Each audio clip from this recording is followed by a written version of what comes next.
The radio crackled with static as Captain Sarah Chin adjusted her helmet and checked the instruments of her A-10 Thunderbolt II.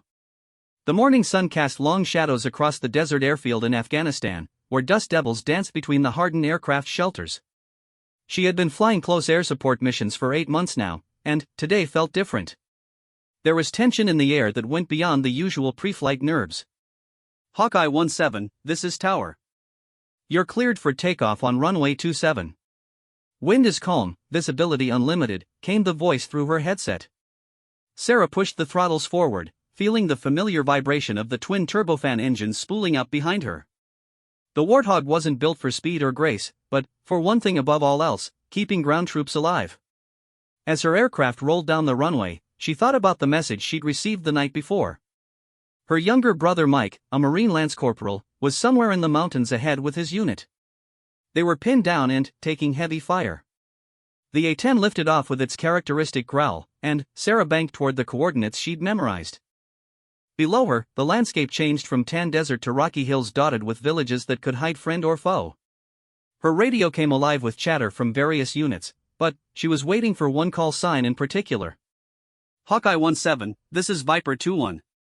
We have troops in contact, need immediate close air support. The voice was calm but urgent. Sarah's heart skipped a beat. Viper 21 was her brother's unit.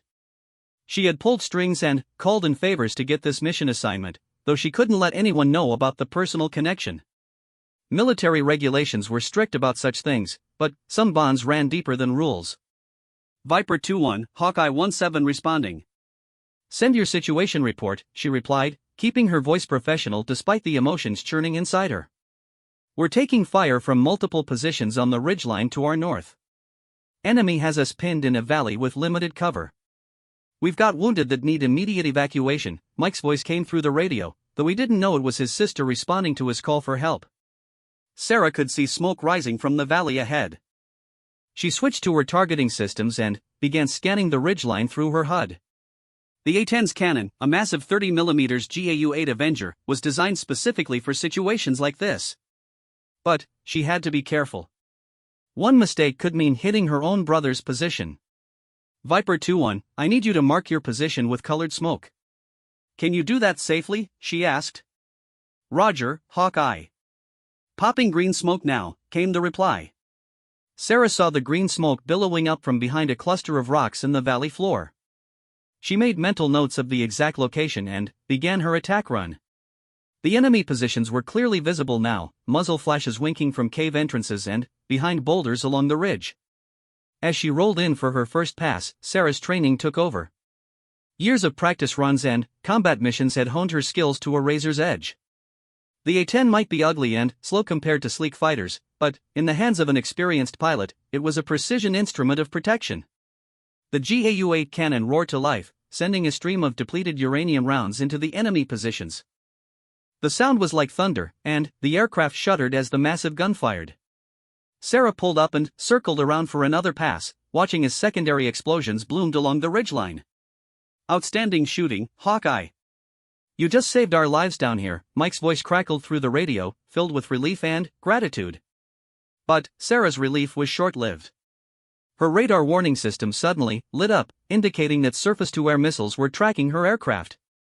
She had been so focused on protecting the ground troops that she hadn't noticed the mobile SAM site moving into position on a nearby hilltop. Missile launch detected. Hawkeye 17 is defending, she called out as she began evasive maneuvers, dropping chaff and flares while turning hard to avoid the incoming threat. The first missile streaked past her left wing, close enough that she could see its exhaust trail. But there was a second one, and this one was tracking true. Sarah pulled the A-10 into a climb, pushing the aircraft to its limits while dumping every countermeasure she had. The missile detonated just behind her aircraft, and Sarah felt the Warthog shudder as shrapnel peppered the rear fuselage. Warning lights illuminated her cockpit like a Christmas tree, and she could feel the aircraft becoming harder to control. Hawkeye 17 has taken damage. I'm losing hydraulics and have multiple system failures, she reported, fighting to keep the aircraft level. Her right engine was running rough, probably damaged by the missile fragments. But the A-10 was legendary for its ability to take punishment and keep flying.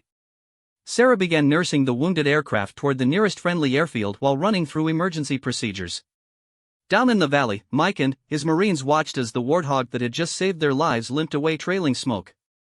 They had no idea that the pilot who risked everything for them was someone they knew, someone who shared their blood and their commitment to never leave anyone behind. "That pilot just saved our bacon," Mike said to his sergeant. "Hope they make it back okay." Sarah struggled with the controls as warning alarms blared in her cockpit. The aircraft was flying, but barely. She had maybe 20 minutes of fuel left, and the nearest safe landing strip was 15 minutes away if she could maintain her current speed and altitude. The radio crackled again, but this time it wasn't her brother's unit. "Hawkeye 17, this is Red Crown. We're tracking your position and have emergency services standing by. What's your status?" "Red Crown, I've got control issues and I'm burning fuel fast. "Right engine is running rough, and I'm not sure about my landing gear," Sarah replied, wiping sweat from her forehead despite the air conditioning in her helmet. She looked at her instruments again. Oil pressure was dropping on the right engine, and she could see fluid streaming from somewhere underneath the aircraft. The A-10 was tough, but it wasn't invincible. As she approached the airfield, Sarah could see fire trucks and ambulances lined up along the runway.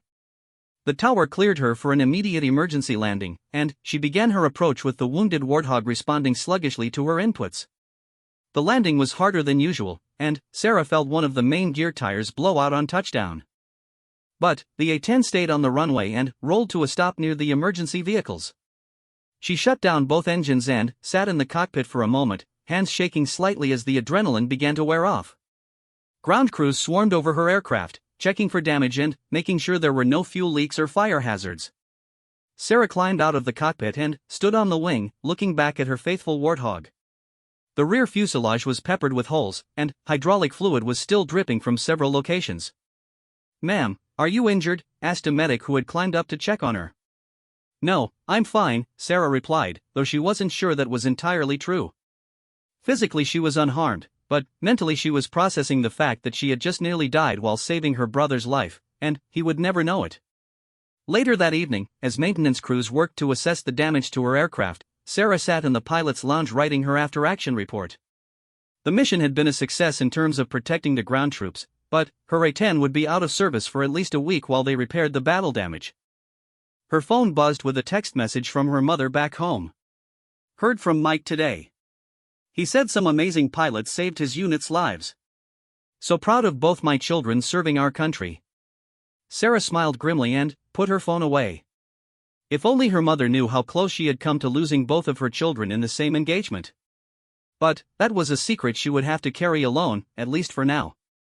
The next morning brought new challenges. Sarah was summoned to the squadron commander's office, where Lieutenant Colonel James Rodriguez was waiting with a serious expression on his face. "Captain Chen, I've reviewed your mission report and the gun camera footage from yesterday's engagement," he began, gesturing for her to sit down. "Outstanding work saving those Marines, but we have a problem." Sarah felt her stomach drop. Had someone discovered the family connection? Was she in trouble for taking the mission when her brother was involved? "Sir, I can explain," she started, but the colonel held up a hand to stop her. "The problem isn't your performance, Chen. The problem is that intelligence has identified the SAM site that shot you down as part of a much larger enemy operation.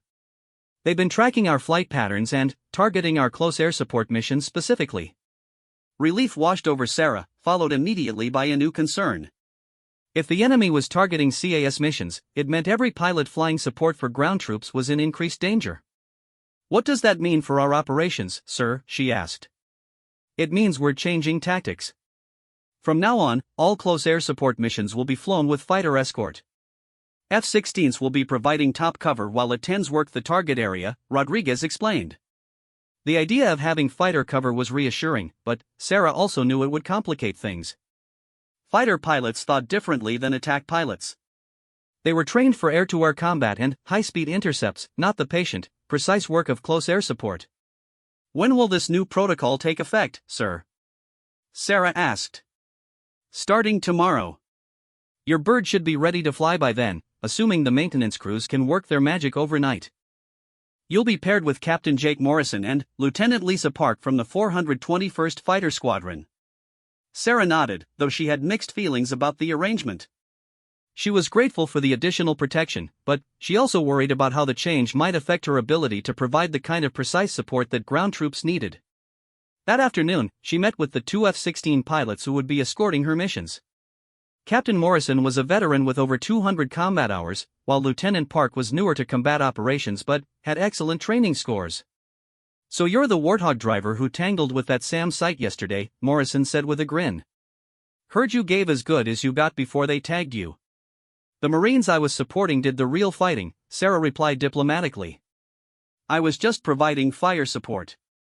"Don't be so modest," Park chimed in. "We've all heard about what A-10 pilots can do when the chips are down." "Looking forward to working with you." The briefing for their first joint mission took place early the next morning. Intelligence had identified another Marine unit that was advancing on a suspected enemy stronghold in the same mountain region where Sarah's brother was stationed. The mission profile was similar to the one that had nearly cost her life the day before. "Remember, our job is to stay high-end, watch for threats while Hawkeye does her thing down low," Morrison briefed Park. "We don't get involved in the ground attack unless she calls for help or we spot incoming missiles." Sarah appreciated the professional approach, but she could also sense some skepticism from the fighter pilots about the A-10's capabilities. It was a common attitude among those who flew faster, more modern aircraft. As they walked to their respective planes, Sarah caught herself looking forward to proving what her ugly old Warthog could do with proper fighter cover. But, more than that, she was looking forward to another chance to protect Marines who might be counting on her for their lives. The three aircraft launched together in the pre-dawn darkness, with the F-16s climbing to high altitude while Sarah remained low and slow, following the terrain toward the target area. It felt strange to have company on what was usually a solitary mission, but she had to admit it was comforting to know that two experienced fighter pilots were watching her back. The dawn patrol had been routine until the emergency call came through.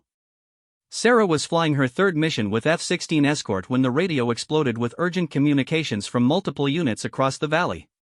What had started as a standard reconnaissance sweep had turned into something much larger and more dangerous. All aircraft, this is Overlord. We have multiple units under heavy attack across sectors 7 through 12. Priority targets include mechanized infantry and armor moving through the passes," the AWACS controller's voice cut through the morning air with unusual urgency. Sarah checked her fuel and weapons status. She still had plenty of 30mm ammunition and 2 Maverick missiles, but the scale of what she was hearing suggested this was bigger than anything she had encountered before. Above her, she could hear Morrison and Park adjusting their patrol patterns to maintain coverage. "Hawkeye 1-7, this is Viper 2-1. We're taking heavy casualties and need immediate support.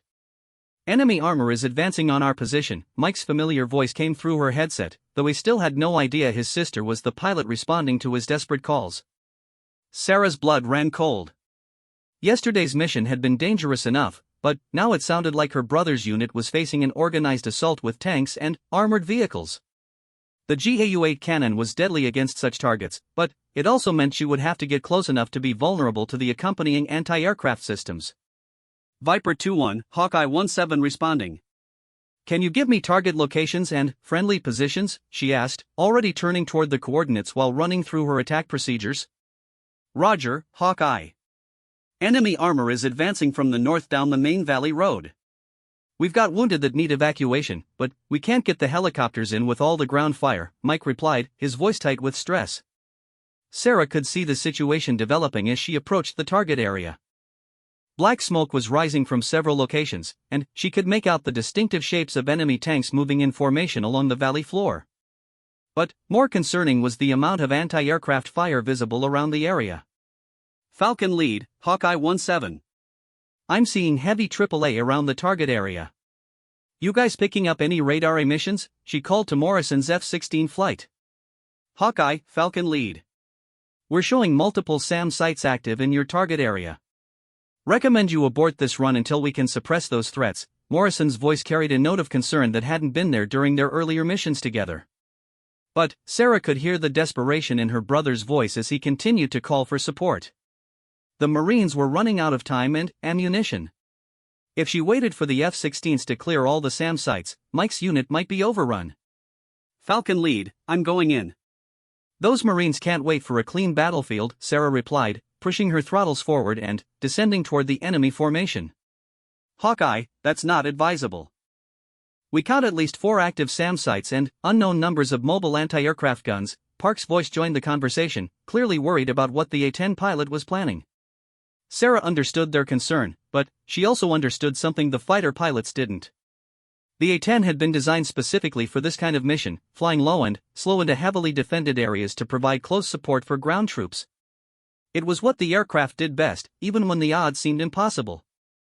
Falcon flight, maintain high cover and call out any missile launches.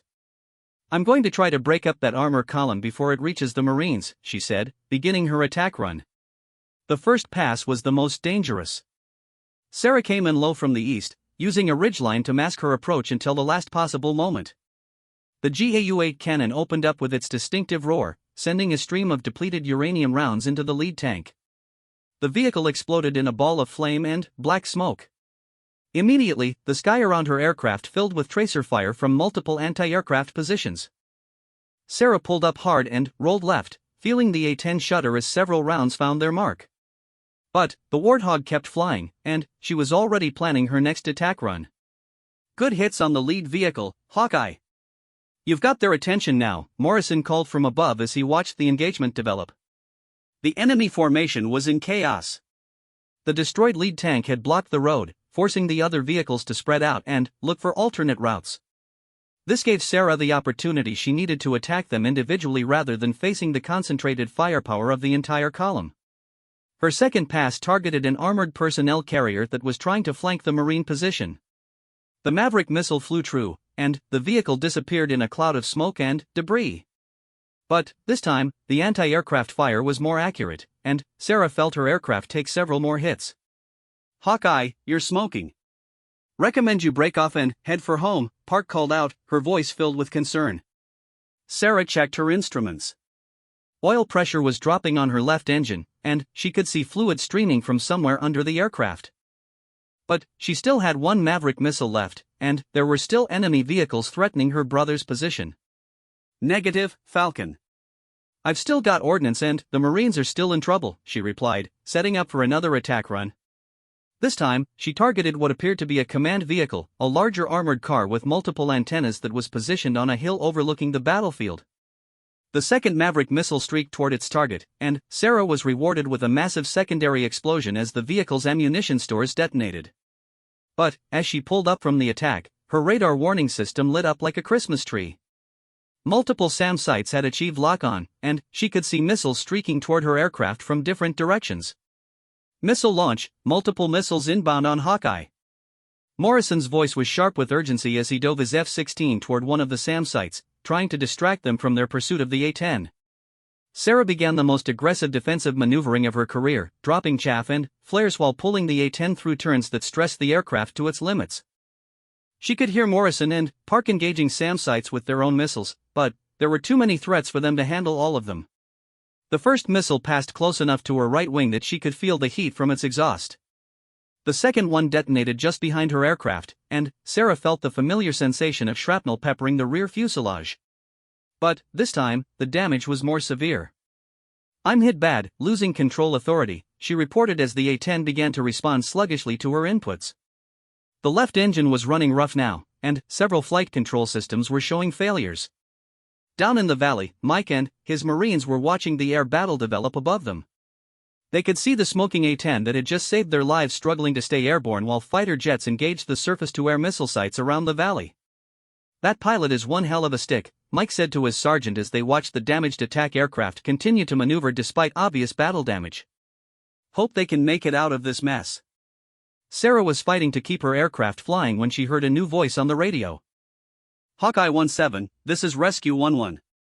We're inbound to your position with search and rescue capabilities.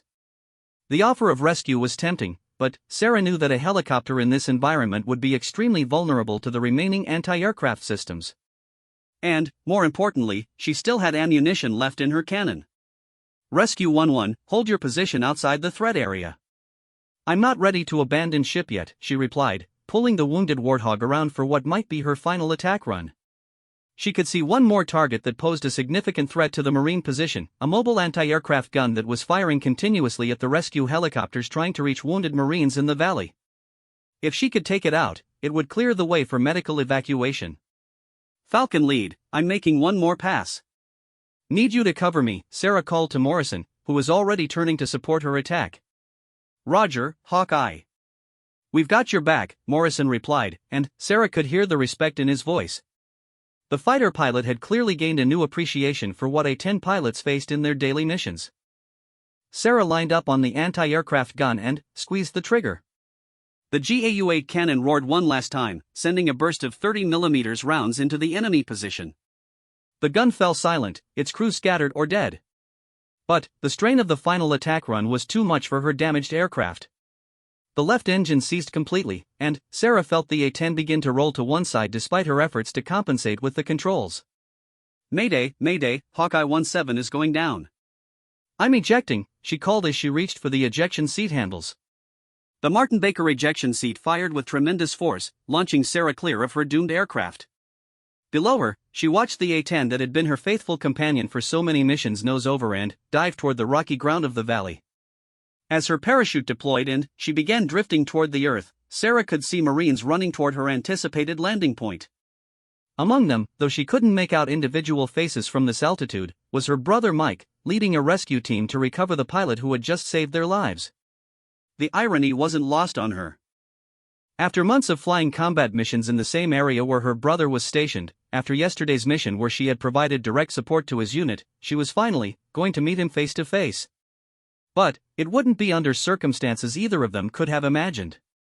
Sarah's parachute carried her toward a relatively clear area about half a mile from where Mike's Marines were positioned. She could see them moving quickly across the rough terrain, providing security as they advanced toward her landing point. Above her, Morrison and Park were circling in their F-16s, ready to provide air cover for the rescue operation. As she descended, Sarah found herself thinking about how she would handle the next few minutes. Military regulations prohibited family members from serving in the same unit or directly supporting each other in combat operations. But the circumstances of war had a way of making such regulations meaningless when lives were at stake. The ground rushed up to meet her faster than she expected. Sarah hit hard and rolled, feeling the impact in her shoulders and back. Her survival training kicked in automatically as she gathered her parachute and checked herself for injuries. Nothing seemed to be broken, though she was definitely going to be sore for the next few days. She could hear voices approaching through the rocks and scrub vegetation. Marine voices, calling out to let her know they were friendlies coming to her assistance. Sarah took a deep breath and prepared to meet her brother under the most unusual circumstances of their lives. Over here.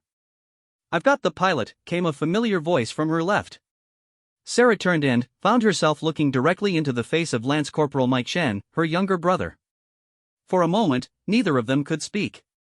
Mike's expression went from relief at finding the pilot alive to complete shock as he recognized his sister. Sarah? What the hell are you doing here? Mike stammered, forgetting military protocol entirely. Probably the same thing you're doing here, little brother. My job, Sarah replied with a tired smile. The reunion was brief but intense. Other Marines quickly surrounded them, providing security while they waited for the rescue helicopter that was now inbound to their position. But Mike stayed close to his sister, still struggling to process the fact that she had been flying support for his unit. You've been the pilot flying cover for us, he asked quietly, so the other Marines couldn't hear. For the last few missions, yes. I requested assignment to this area when I heard your unit was deployed here, Sarah admitted. Mike shook his head in amazement. Mom and Dad are never going to believe this. The sound of rotor blades approaching interrupted their conversation. The rescue helicopter was coming in fast and low, with fighter escort providing top cover. Sarah knew that in a few minutes she would be lifted out of the valley and taken back to the relative safety of the main base. But, as she watched her brother and his fellow Marines prepare to continue their mission in this dangerous place, she also knew that this wouldn't be the end of their story. The war was far from over, and both of them would continue to serve in their respective roles, protecting each other and their fellow service members in whatever way they could. 3 days after her dramatic rescue, Sarah found herself sitting across from Colonel Patricia Williams, the wing commander, in a sterile office that smelled of coffee and military bureaucracy. The meeting she had been dreading since Mike pulled her from that valley had finally arrived, and she could tell from the colonel's expression that this conversation would determine her future in the Air Force. Captain Chan, I've reviewed the circumstances of your recent missions, and I have to say this presents a unique situation, Colonel Williams began, her fingers drumming lightly on a thick folder marked with Sarah's name. You've been flying combat missions in direct support of your brother's Marine unit without proper authorization or disclosure. Sarah straightened in her chair. She had known this moment would come eventually. Military regulations were clear about family members serving in situations where they might directly interact or where personal relationships could compromise operational decisions. Ma'am, I understand the regulations, but I want to emphasize that my personal connections never compromised mission effectiveness. If anything, my familiarity with Marine ground operations made me a more effective close air support pilot, Sarah replied carefully. Colonel Williams leaned back in her chair and studied Sarah for a long moment. Your mission reports support that statement, Captain. Your performance metrics are actually above average, and the ground commanders have specifically requested you for future missions. That's why this conversation is more complicated than a simple disciplinary action. The colonel opened Sarah's file and pulled out several documents. I've received formal commendation requests from 3 different Marine units, including recommendations for the Distinguished Flying Cross based on your actions during yesterday's engagement. The Marines want you to continue flying support missions in this sector. Sarah felt a mixture of relief and confusion. She had expected to be transferred or disciplined, not commended. But she could also see there was more to this conversation than simple praise. However, Colonel Williams continued, I've also received intelligence reports that change the entire tactical picture in your brother's area of operations. The enemy has been specifically targeting close air support aircraft, and they appear to have developed new tactics specifically designed to exploit our standard procedures. The colonel pulled out a satellite photograph showing the valley where Sarah had been shot down. Red marks indicated the locations of various anti-aircraft systems, and Sarah was surprised to see how many there were. What you flew into the other day was essentially a trap. Intelligence believes the enemy has been studying our close air support patterns and positioning their air defense systems accordingly. They're specifically targeting A-10s because they know how effective we are at protecting ground troops, Williams explained. Sarah studied the photograph more carefully. The placement of the SAM sites formed an overlapping pattern that would make it extremely difficult for any aircraft to operate safely in the area. It was a sobering reminder of how dangerous her job had become. What does this mean for future operations in that sector, ma'am? Sarah asked. It means we're changing tactics again. From now on, all close air support missions in that area will be conducted by mixed formations, A-10s working with F-16s and F-18s in coordinated strikes. We're also implementing new electronic warfare assets to help suppress enemy air defenses, the colonel explained. Sarah nodded, though she could see the complications this would create. Close air support was most effective when pilots could take their time to positively identify targets and work closely with ground controllers. Large formations and complex coordination would make such precision more difficult. There's something else, Captain, Colonel Williams said, her tone becoming more serious. Your brother's unit has been selected for a major offensive operation next week. Intelligence expects heavy resistance, and they've specifically requested A-10 support for the mission. The irony wasn't lost on Sarah. After being rescued by her brother's unit, she was now being asked to fly support for what would likely be their most dangerous mission yet. But, this time, everyone would know about the family connection from the start. Ma'am, I understand if you need to assign another pilot for that mission, Sarah offered, though part of her hoped the colonel would refuse. Actually, Captain, after reviewing your record and consulting with the Marine commanders, I've decided you're exactly the right pilot for this mission. But there will be conditions, Williams replied. The colonel pulled out another document and slid it across the desk. You'll be flying as part of a 4-ship formation with 3 other A-10s, and you'll have continuous fighter escort throughout the mission. Additionally, you'll be equipped with the latest electronic countermeasures and will be operating under strict rules of engagement. Sarah read through the mission parameters quickly. It was an ambitious operation involving multiple Marine units advancing through difficult terrain against well-prepared enemy positions. The close air support requirements would be complex and dangerous, requiring the kind of precision work that A-10 pilots specialized in. The Marines have also made an unusual request, Colonel Williams continued. They've asked that you be designated as the primary close air support coordinator for the entire operation. Apparently, word has spread about your performance during the recent engagements, and the ground commanders want your expertise guiding the other aircraft. This was both an honor and a tremendous responsibility. As the primary coordinator, Sarah would be responsible not just for her own aircraft but for directing the activities of multiple attack planes and ensuring they provided effective support without hitting friendly forces. I accept the assignment, ma'am, Sarah said without hesitation. I thought you would, Colonel Williams smiled for the first time during the meeting. But understand that this mission will be under intense scrutiny from higher headquarters. Any mistakes, any indication that personal relationships are affecting your judgment, and both you and your brother could face serious consequences. Sarah understood the warning clearly. She would have to be perfect, not just as a pilot but as a professional who could separate personal concerns from military necessity. It was a challenge she had been facing since the day she learned Mike was deployed to the same area, but now the stakes were even higher. After leaving the colonel's office, Sarah walked across the flight line to where maintenance crews were working on a new A-10 that would replace the aircraft she had lost. The sight of the familiar titanium bathtub cockpit and twin engines brought back memories of her first day flying the Warthog, when an old instructor had told her that the plane was ugly but honest. Captain Chen, a voice called from behind her. Sarah turned to find Captain Morrison and Lieutenant Park approaching. The two F-16 pilots had been part of her escort during the mission where she was shot down, and she had heard they would also be part of the upcoming operation. Heard you're going to be running the show for next week's mission, Morrison said with a grin. Looking forward to working with you again. The word around the squadron is that you've got some kind of special connection to the Marines we'll be supporting, Park added. Want to fill us in on what we should expect? Sarah chose her words carefully. The family connection was now official knowledge among the command staff, but she wasn't sure how much had been shared with the other pilots. Let's just say I have a personal interest in making sure this mission goes well, she replied diplomatically. The Marines we'll be supporting are some of the best, and they deserve the best air support we can provide. Morrison nodded approvingly. That's the kind of attitude we like to hear. Fighter pilots sometimes get a reputation for being cowboys, but when we're flying escort for close air support, we know the real heroes are down on the ground. The next few days were a blur of mission planning, weapons loading, and coordination meetings. Sarah found herself working closely with Marine officers she had never met before, but who knew her by reputation from recent missions. The planning for the upcoming operation was more detailed than anything she had participated in before. The enemy knows we're coming, Major Frank Stevens, the Marine ground commander, explained during one planning session. They've had time to prepare defensive positions and coordinate their air defenses. This won't be like the reactive missions you've been flying recently. Sarah studied the terrain maps and satellite photos spread across the table.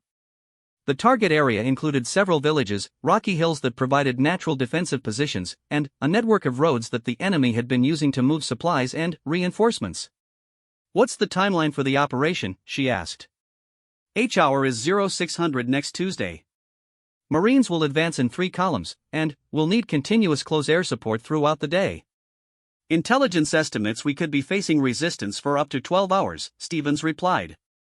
Sarah did quick mental calculations. 12 hours of continuous operations would require multiple aircraft rotations, careful fuel management, and seamless coordination between different air assets. It would be one of the most complex missions she had ever been part of. What about casualties? She asked, though she wasn't sure she wanted to hear the answer. We're expecting them, Stevens said grimly. That's why your air support will be so critical. The faster we can neutralize enemy strong points, the fewer Marines we'll lose. As the planning sessions continued, Sarah found herself thinking more and more about her brother. Mike would be part of one of those 3 columns advancing into enemy territory. Her decisions as the air support coordinator could literally determine whether he and his fellow Marines survived the day. On the Friday before the mission, Sarah received an unexpected message to report to the base communications center. When she arrived, she found a Marine Lance Corporal waiting for her with a satellite phone. "Ma'am, you have a call from Viper 2-1, the communications specialist said, handing her the phone. Sarah took the phone and walked to a private corner of the room. "This is Hawkeye 1-7, she said. "Hey sis," Mike's voice came through the satellite connection, slightly distorted but clearly recognizable. "Thought I'd give you a call before things get crazy next week."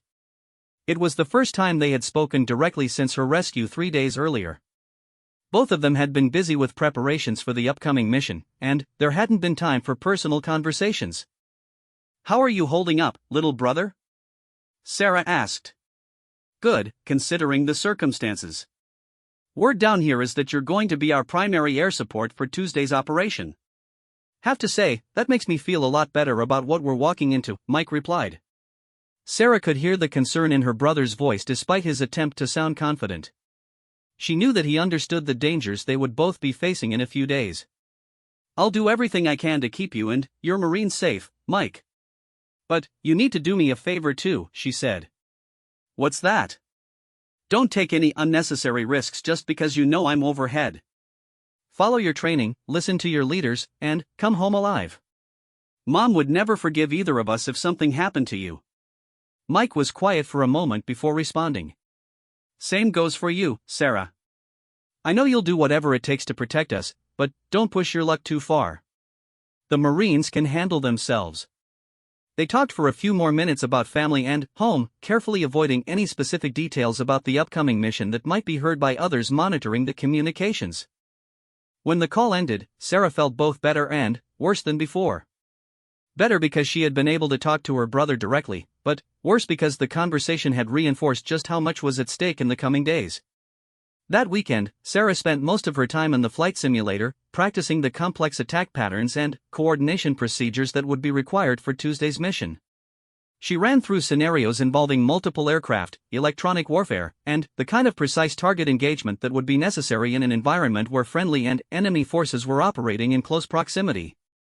On Monday morning, she attended the final mission briefing with all the pilots who would be participating in the operation. The room was packed with A-10 pilots, fighter pilots, helicopter crews, and electronic warfare specialists. It was one of the largest air support operations that had been mounted in the theater in months. Ladies and gentlemen, tomorrow's mission is designated Operation Iron Thunder, Colonel Williams announced to the assembled aircrew. You'll be supporting a major ground offensive involving 3 Marine battalions advancing against prepared enemy positions. The enemy knows we're coming, and they've had time to prepare. The colonel clicked through a series of slides showing enemy positions, planned attack routes, and coordination procedures. The complexity of the operation was impressive, but Sarah could also see numerous opportunities for things to go wrong. Captain Chen will be serving as the primary close air support coordinator for the entire operation, Colonel Williams announced, and Sarah felt every eye in the room turn toward her. All air-to-ground attacks will be coordinated through her aircraft, and she'll be directing target priorities based on real-time communications with ground commanders. After the briefing, Sarah walked back to her quarters to try to get some sleep before the early morning launch. But, as she lay in her bunk, staring at the ceiling, she found her mind racing through all the details of the upcoming mission. Tomorrow would test everything she had learned about flying, fighting, and leadership. And her brother's life would depend on how well she performed. The pre-dawn darkness was broken only by the red glow of aircraft position lights as Sarah completed her final walk-around inspection of her A-10. Operation Iron Thunder would begin in less than an hour, and she could feel the weight of responsibility settling on her shoulders like a heavy cloak. As the primary close air support coordinator, she would be responsible for directing multiple aircraft while providing direct fire support to 3 Marine battalions, including her brother's unit.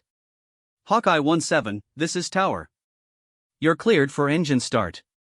Wind is calm, visibility unlimited, came the voice through her headset as she climbed into the familiar cockpit.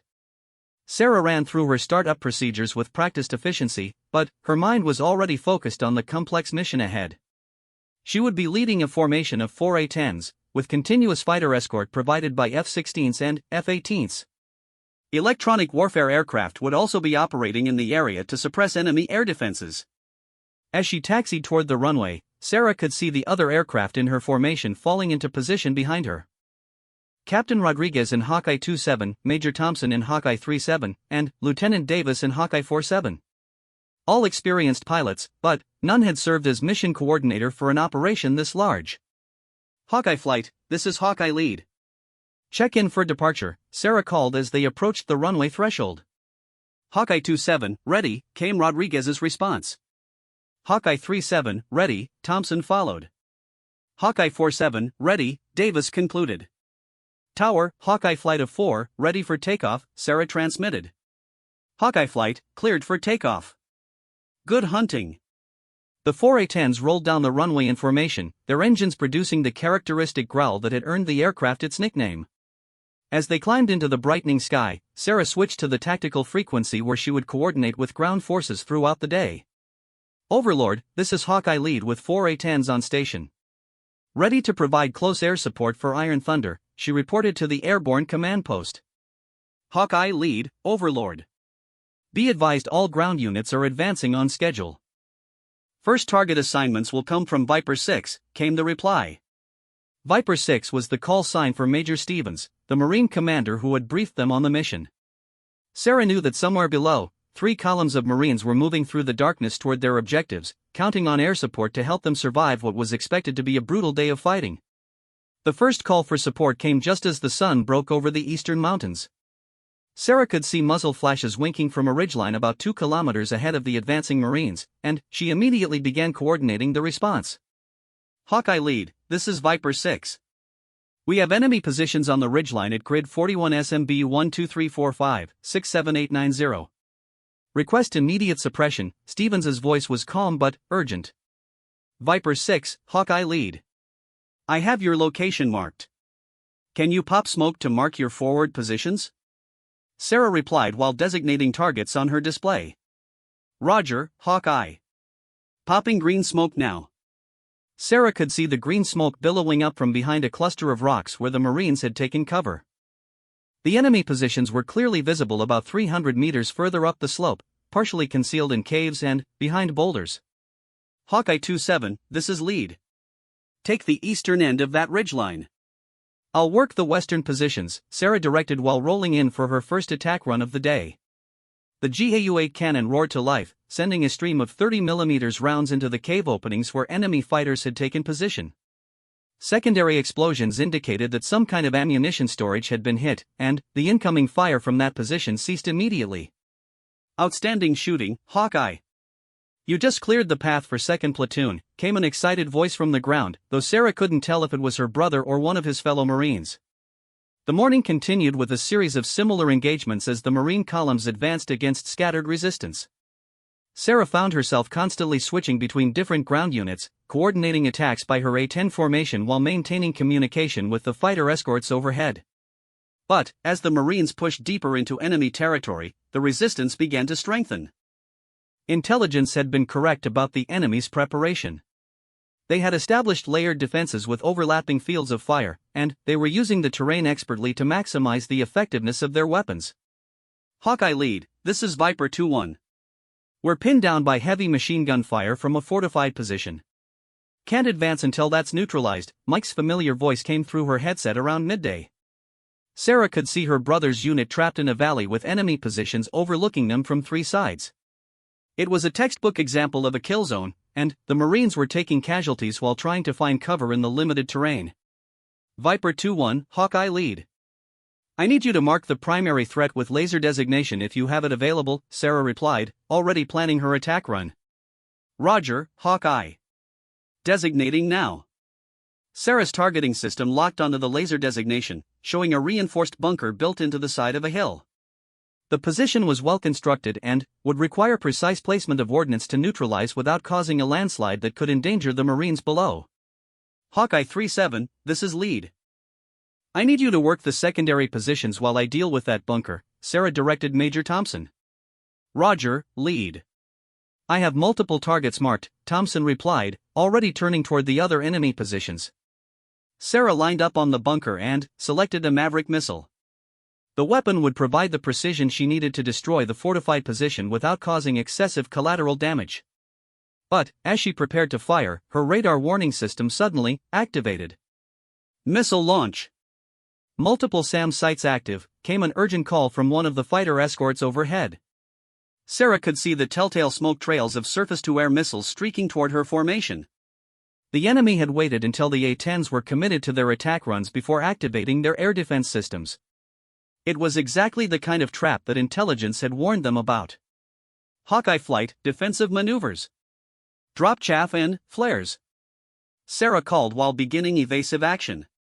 But, she was in a difficult position. The Marines below were counting on her to neutralize that bunker, but she also had to defend her aircraft against multiple incoming missiles. It was the kind of split-second decision that pilots trained for but hoped never to face. Sarah chose to complete her attack run rather than break off. The Maverick missile streaked toward its target while she pulled the A-10 into a steep climb, dumping chaff and flares to confuse the pursuing SAM. The bunker exploded in a cloud of smoke and debris, and Sarah could hear cheering from the Marines on the ground. But her celebration was cut short as a missile detonated close enough to her aircraft to pepper the rear fuselage with shrapnel. Hawkeye lead is hit. "I've got damage but still flying," she reported while checking her instruments. The damage wasn't as severe as her previous shootdown, but it was enough to affect her aircraft's performance. More importantly, she could see additional SAM sites activating around the valley, creating a gauntlet that would be dangerous for any aircraft to navigate. All Hawkeye aircraft, this is Overlord. Electronic warfare assets are moving in to suppress enemy air defenses.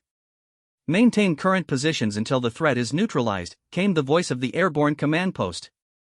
For the next 20 minutes, Sarah watched as Air Force electronic warfare aircraft and Navy fighters worked to identify and destroy the SAM sites that had been threatening her formation. It was a complex dance of detection and destruction, with each side trying to outmaneuver the other. During the lull in close air support operation, Hawkeye lead, electronic warfare reports 70% of identified SAM sites neutralized. "Recommend you resume close air support operations with fighter escort," came the reply. Sarah looked at her fuel gauges and weapons status. She still had ammunition for her cannon and one Maverick missile remaining, but fuel was becoming a concern. The defensive maneuvering and extended time on station had consumed more fuel than planned. "Hawkeye flight, this is lead." "Fuel check," she called to her formation. The responses confirmed what she had expected. All 4 aircraft were approaching their minimum fuel reserves for safe return to base. But the Marines were still facing heavy resistance, and breaking off air support now could leave them vulnerable.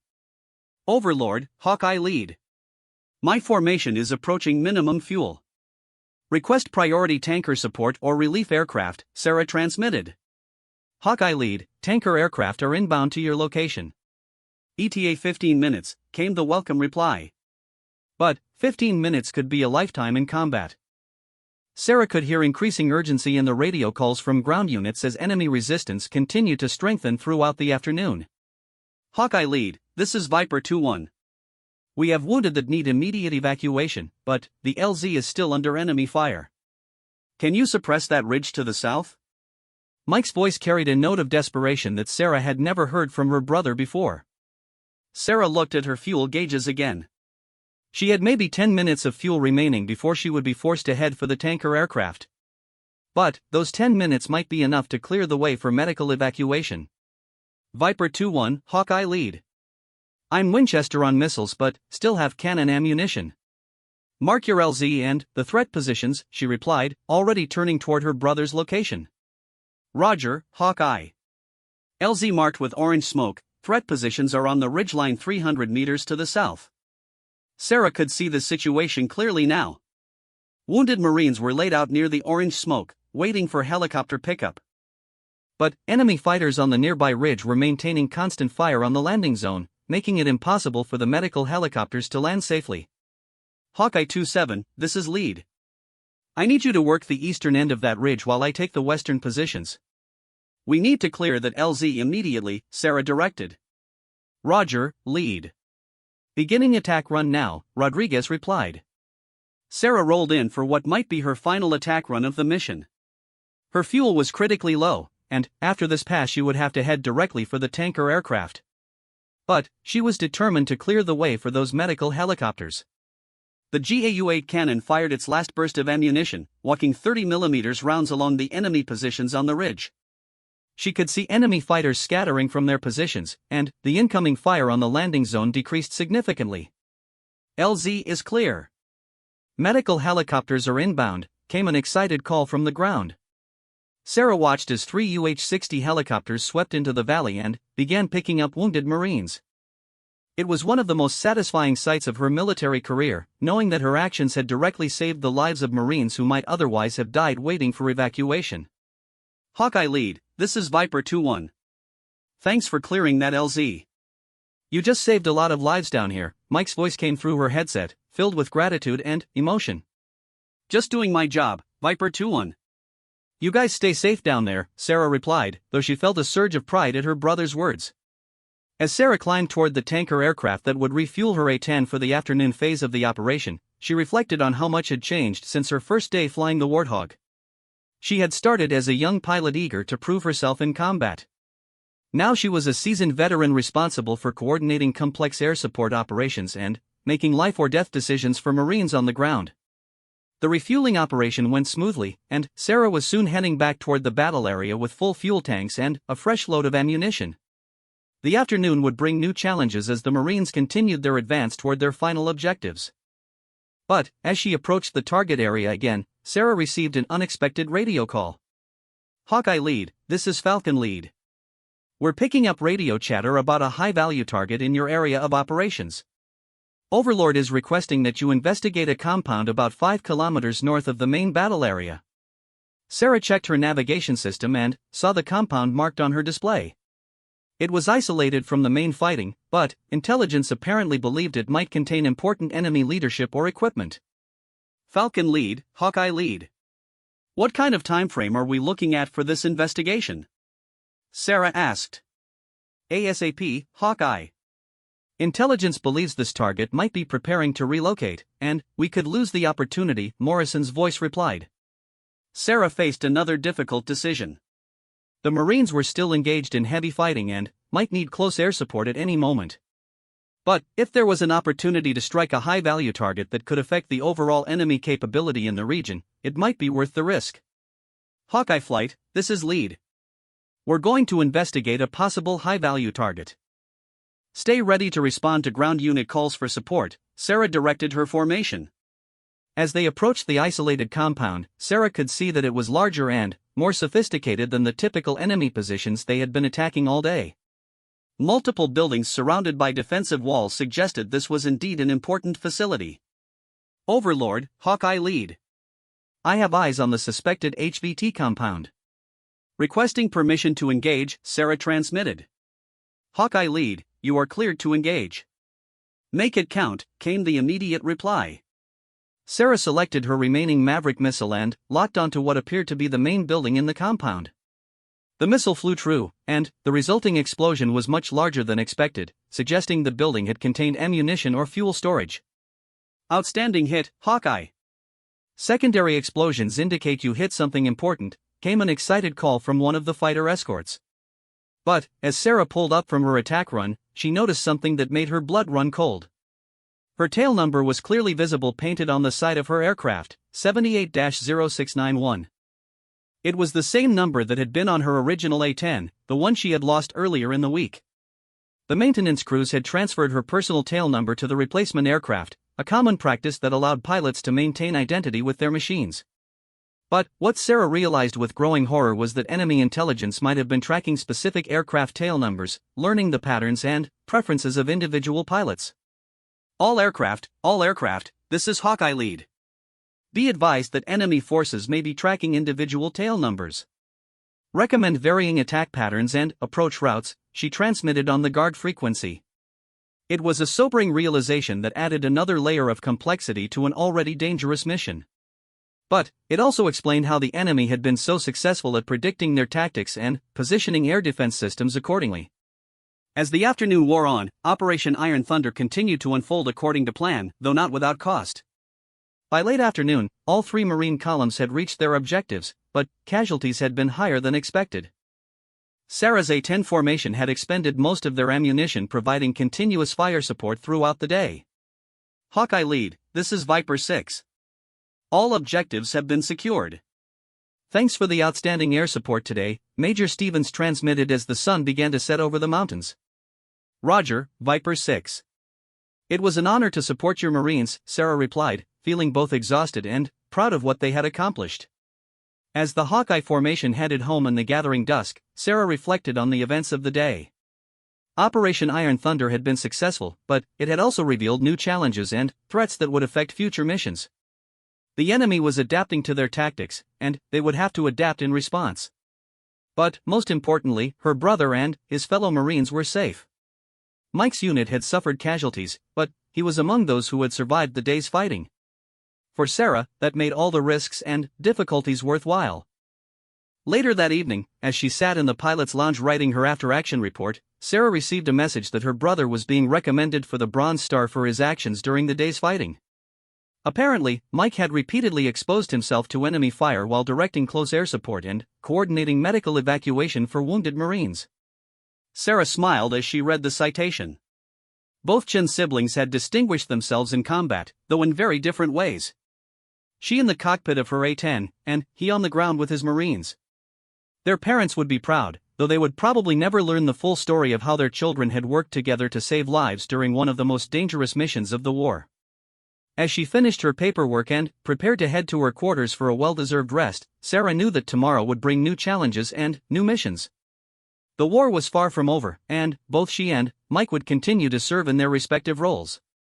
But they had proven something important during Operation Iron Thunder, that personal connections, rather than being a liability, could sometimes make professional military personnel even more effective at their jobs. The A-10 Warthog had once again proven its worth as a close air support platform, and Sarah had proven her worth as a pilot and leader. But, more than that, she had learned that sometimes the most important missions are the ones where you're fighting not just for your country, but for the people you love most.